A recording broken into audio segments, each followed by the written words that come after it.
Bonjour à tous. Ah, excusez-moi, j'ai un appel. Allô, monsieur Saroyan? Comment allez-vous? Vous avez une nouvelle usine? Félicitations!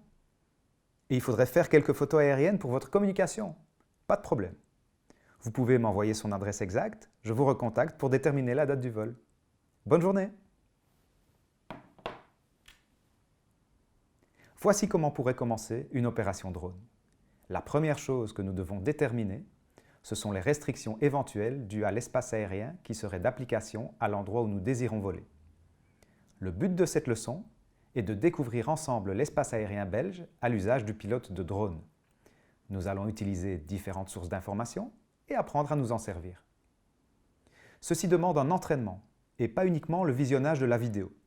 Il faudra vous exercer à pointer n'importe quel endroit sur une carte en Belgique et pouvoir avec certitude déterminer toutes les caractéristiques de l'espace aérien qui le surplombe. La carte que nous allons utiliser est la carte LOAIR de l'Institut géographique national. Vous pouvez en commander une sur leur site. Entrez IGN dans Google, accédez à leur site dans le menu Produits, Cartes thématiques et dans les cartes thématiques, carte LOAIR. Choisissez une carte non plastifiée, pliée ou non. Je vous conseille la carte pliée. C'est une carte de navigation aérienne destinée aux pilotes d'aéronefs. C'est aussi un document légal dont le contenu est garanti. Cependant, des modifications de l'espace aérien peuvent survenir entre différentes éditions et certaines données peuvent donc ne pas être à jour. La date de validité de la carte est indiquée ici. Pour la FIR de Bruxelles, donc la Belgique et le Luxembourg, cette carte est valable à partir de janvier 2019 jusqu'à la prochaine édition. En complément de cette carte, nous allons utiliser la carte Drone Guide. Pour les pilotes de drone, c'est une carte bien plus pratique à utiliser que la carte LOAIR. Elle montre les espaces libres et interdits aux drones en temps réel, en fonction de l'activité des différentes zones aériennes.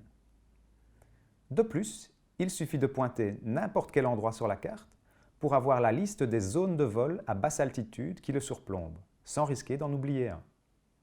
Les dessins des zones de vol sur la carte Drone Guide sont fiables. Malheureusement, des erreurs peuvent apparaître dans les données accompagnant la carte. Par exemple, la mise à jour automatique de l'état des zones de vol peut comporter des erreurs. Nous devons donc utiliser la carte Drone Guide avec prudence. En plus des cartes, nous allons utiliser le site de Skies pour obtenir toutes les informations relatives aux zones de vol. Skies est une agence de contrôle de l'espace aérien belge. Son ancien nom est Belgocontrol. Les contrôleurs aériens civils belges sont employés par Skies. Deux entités vont particulièrement nous être utiles sur le site de Skies, les AIP et les NOTAM. Les AIP vont nous servir de bottin de référence ou de mode d'emploi des espaces aériens belges. Les informations contenues dans les AIP ne changent que quand des modifications sont appliquées à l'espace aérien. Un exemple d'informations données dans les AIP, les heures d'ouverture du service des douanes de l'aéroport de Bruxelles National. Elles sont en activité 24 heures sur 24, tous les jours. Le type d'informations que les AIP décrivent ne suffisent pas au monde de l'aviation. Un système de messages ponctuel qui donne des informations à durée limitée est également indispensable. Ce sont les NOTAM. Un exemple d'information donnée par NOTAM, une activité planeur sur l'aéroport de Beauvechain du 12 au 13 novembre de 14 à 16 heures. Passé le 13 novembre à 16 heures, le NOTAM sera caduc et ne sera plus disponible. Le grand principe de notre préparation de vol est que, quel que soit le type de zone de vol, il est interdit de voler en drone dans une zone en activité. Le but de notre recherche est donc de déterminer quand une zone de vol n'est pas active pour pouvoir y voler ou de demander une dérogation pour pouvoir y accéder pendant ces heures d'activité. Résumons notre processus de recherche. Numéro 1. Sortir sa carte LOAIR à jour et déterminer le nom de la zone dans laquelle on désire voler. En complément, nous allons nous aider de la carte Drone Guide pour éliminer toute possibilité d'erreur. En numéro 2, lire toutes les informations disponibles sur cette zone dans les AIP. En numéro 3, si et seulement si les AIP indiquent que la zone est mise en activité par NOTAM, vérifiez les NOTAM. Comprendre la carte Low-Air. Pour se familiariser avec cette carte d'un premier abord un peu obscur, je vous conseille de parcourir sa légende, fournie sur une feuille séparée. Voyons ensemble les informations qui nous concernent le plus. On remarquera immédiatement que différentes zones sont délimitées sur la carte dans différentes couleurs. Commençons par les zones bleues. En leur milieu, vous trouverez le dessin d'une piste d'atterrissage. Ces zones bleues sont des CTR, des zones contrôlées d'aéroport, sous la responsabilité de leur tour de contrôle. Le nom de l'aéroport est indiqué dans un encadré bleu.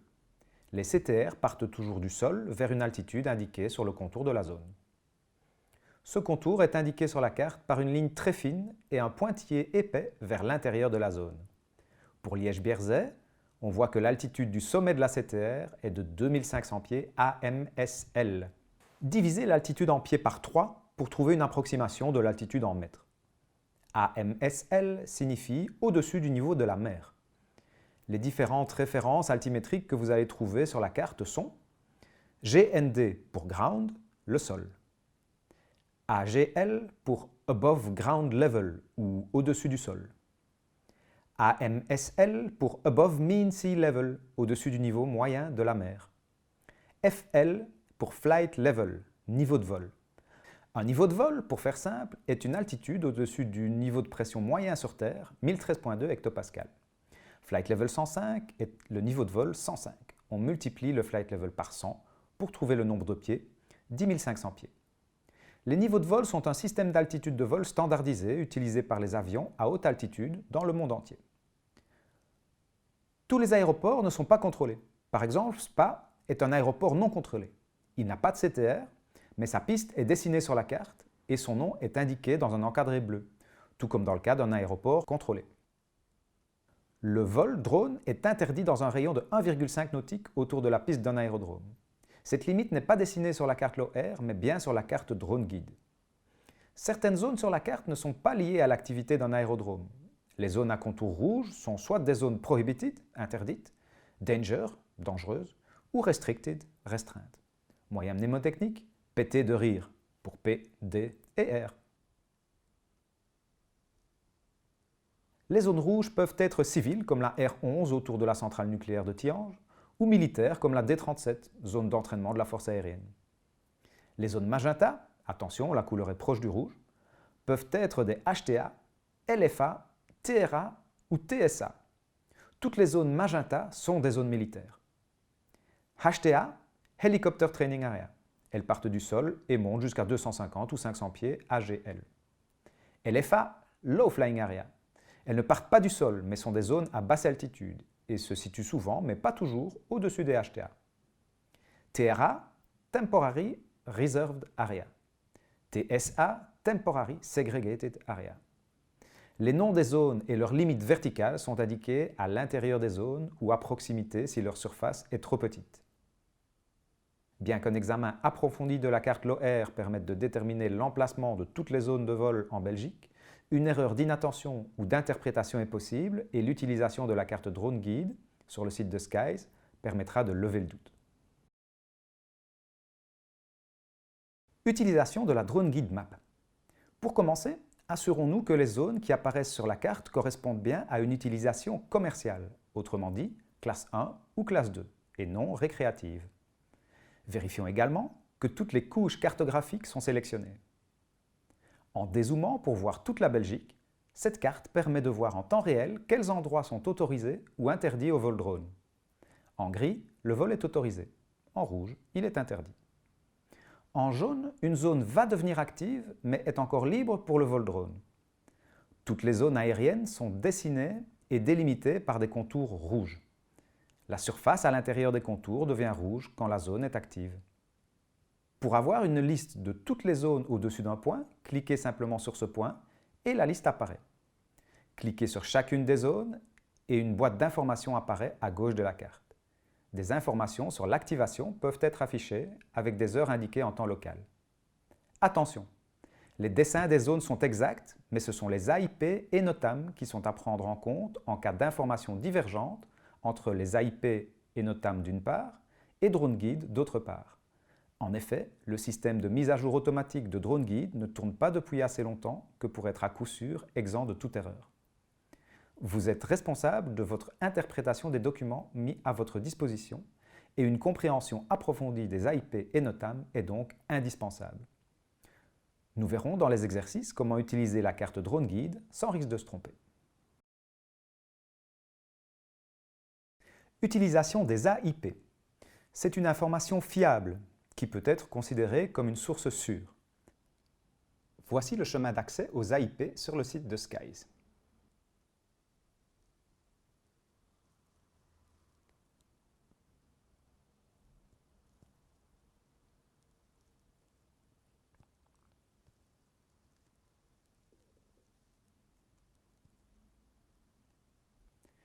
Nous voici sur la page de garde des AIP.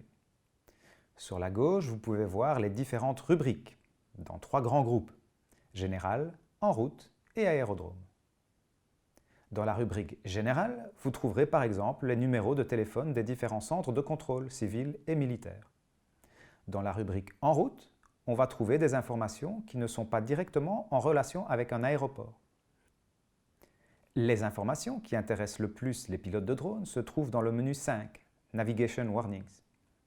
En 5.1, vous trouverez une description de toutes les zones P, D et R, les zones rouges sur la carte Low Air. En 5.2, vous trouverez une description de toutes les zones d'entraînement militaire, les HTA, LFA, TRA et TSA. Dans la rubrique Aérodrome, nous allons avoir une description des aérodromes civils et militaires, contrôlés ou non, pour avions ou hélicoptères. Entrons dans le vif du sujet et imaginons que nous voulions exécuter un vol à FEM. Sur la carte Low Air, on voit que FEM est situé dans la HTA 08, qui va du sol jusqu'à 500 pieds AGL. La HTA 08 n'est pas un aérodrome. Nous allons donc trouver des informations sur cette zone dans les AIP section En route 5. Ce n'est ni une P, ni une D, ni une R. C'est une zone d'entraînement militaire magenta. C'est donc en 5.2 que nous devons chercher. Lorsque nous cliquons sur le menu 5.2, les informations correspondantes s'affichent dans la page de droite des AIP. Vérifiez bien que le titre de la page correspond à votre recherche. Cette page 5.2 décrit pour commencer une grande quantité de TRA et de TSA. Descendons tout en bas de la page pour trouver les LFA et remontons un peu pour trouver les HTA. Et finalement, le tableau de la HTA 08. Nous y trouvons les coordonnées des points qui délimitent la zone, les limites verticales que nous avions déjà trouvées sur la carte Low Air, le type de danger présent dans la zone, ici du vol à basse altitude, et l'horaire, Time of Activity. HX signifie horaire variable. L'index, le petit index 2, indique la référence à une remarque. Dans les AIP, les remarques contiennent des informations primordiales et la présence d'un index renvoyant à une remarque doit toujours éveiller votre attention. Ici, la remarque indique que la zone est activée par NOTAM. Elle peut être activée du lundi au vendredi, en dehors des jours fériés légaux nationaux, de 8h à minuit local toute l'année, ce qui correspond à de 7h à 23h GMT à l'heure d'hiver et de 6h à 22h GMT à l'heure d'été. En effet, temps local égale GMT plus 1 en hiver et GMT plus 2 en été. Dans les AIP, tous les temps sont indiqués en GMT, d'où cette manière un peu compliquée d'indiquer les heures. Un petit truc pour déduire les heures locales, retenez 1 plus 1, 2 plus 2. Ajoutez 1 heure à la première heure pour trouver l'heure locale et 2 heures à la deuxième, celle entre parenthèses. On obtient toujours le même résultat pour l'hiver et l'été quand les heures locales d'activité sont identiques tout au long de l'année. Avant d'aller voir s'il y a un NOTAM pour la HTA 8, voyons la partie aérodrome des AIP. Public aérodrome reprend tous les aéroports civils contrôlés, donc autour desquels on trouve une CTR. Military aérodrome, comme son nom l'indique, liste les aéroports militaires. Les aéroports militaires contrôlés sont Beauvechain, Melsbroek, qui partage les pistes de Bruxelles National, Chièvre, Florennes, Kleinbroegel et Coxide. Voyons les différences dans le fonctionnement des aéroports civils et militaires.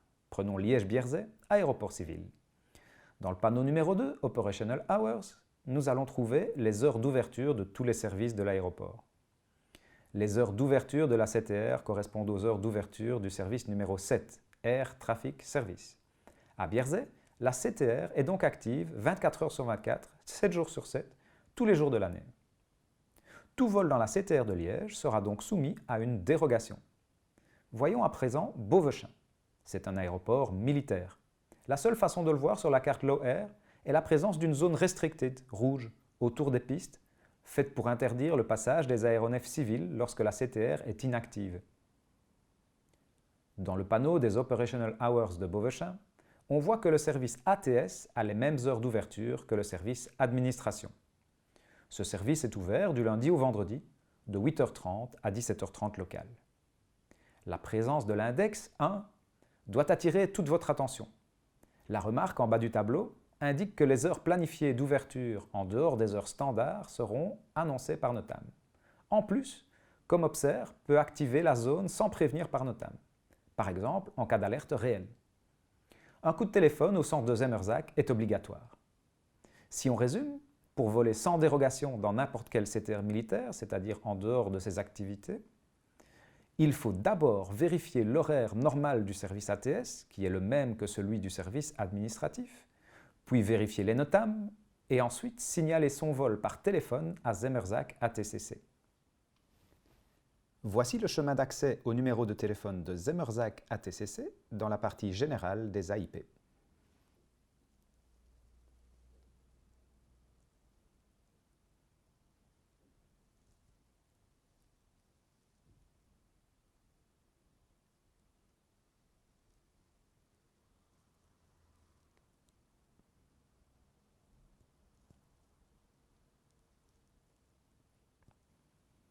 Demander une dérogation pour voler pendant les heures d'opération d'un service aérien militaire est théoriquement possible, mais en pratique rarement accordé.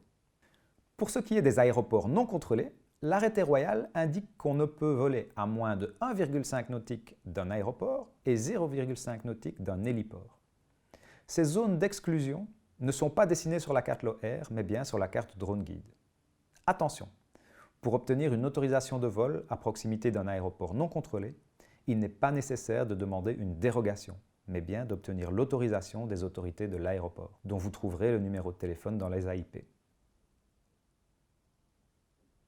Voyons maintenant à quoi ressemblent les NOTAM. Vous les trouverez ici.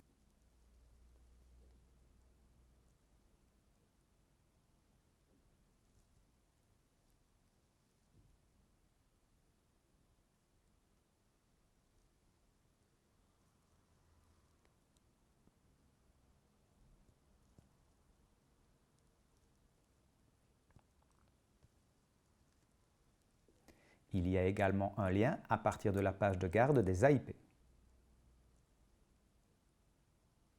Le NOTAM Summary est la liste complète des NOTAM publiés. Dès qu'un NOTAM est périmé, il disparaît de la liste. Au début de la page, une série de liens permet d'accéder plus facilement vers les NOTAM de l'aéroport recherché. Cependant, les deux premiers liens ne renvoient pas vers un aéroport. Ils renvoient vers les NOTAM de la FIR de Bruxelles, autrement dit, la totalité du territoire belge et luxembourgeois. Les NOTAM qui activent les zones P, D, R, HTA, LFA, TRA et TSA sont listés dans Brussels Sphere série B. Voyons comment est structuré un NOTAM. Prenons celui-ci, le B5185/19. Son numéro, indiqué en bleu, ne nous sera utile que pour retrouver facilement un numéro de NOTAM cité dans Drone Guide. Suit l'heure de début et de fin du NOTAM, en GMT. Schedule indique l'horaire d'activité. On remarque que de 14h30 à 16h30 GMT, la zone n'est pas activée. Texte 2 points décrit la raison du NOTAM. Ici, l'activation de la HTA 08, zone d'entraînement pour hélicoptères. En dernière ligne sont indiquées les limites verticales pour cette activation, qui reprennent, comme souvent, l'étendue verticale complète de la zone. La page des NOTAM est structurée comme suit. Brussels Sphere série A, aéroport contrôlé civil, Brussels Sphere série B, aéroport contrôlé militaire, autre aérodrome. Je vous conseille, au début, de rechercher manuellement dans les AIP et les NOTAM pour vous familiariser avec leur structure. Ensuite, les recherches par texte vous seront très utiles. Sur Mac, utilisez commande F. Sur PC, CTRL F.